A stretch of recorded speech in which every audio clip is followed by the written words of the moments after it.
Alright, hello. This is going over question 9 from 13.1 day 1, and this is a review solve logs.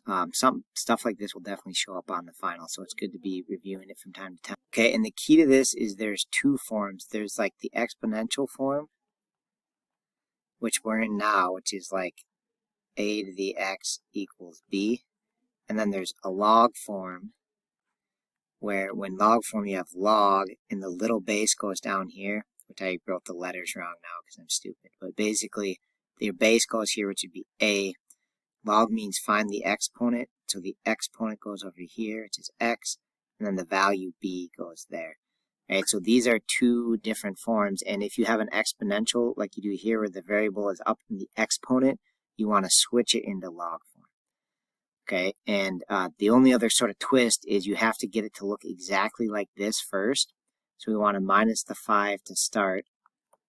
So we get 2 to the 3x equals 1020. Okay, now it looks exactly like this one, right? So we're just going to switch it into log.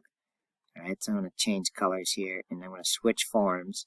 So now I'm going to write log with my base. So this is my base, right? We have a base exponent pair.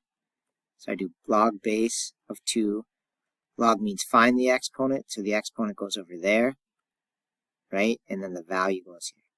Right? And sort of the point of this is now we have x out of the exponent. Now we just have it as 3 times x. So as long as we can do this left-hand side on your calculator, then just divide by 3 and we're done. Okay, so doing this, to evaluate it, there's a log base button on your calculator. So depending on the calculator you have, you can do math and go up a couple times to log base. And that's really handy if you have that button.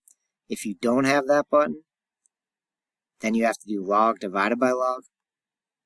Okay, so to do that, you do log, and then this number goes up. So you do log of the number on top divided by log of the little number down here. So this number goes on the bottom, right? And that'll get you the answer. So just to make it simple, we'll call that 10, I guess. I'm hoping. Does it say round? Well, we'll call it 10. That's good enough. So basically, this hand side becomes 10 equals 3x, and then you just divide by 3 on both sides. So x is like 3.3333.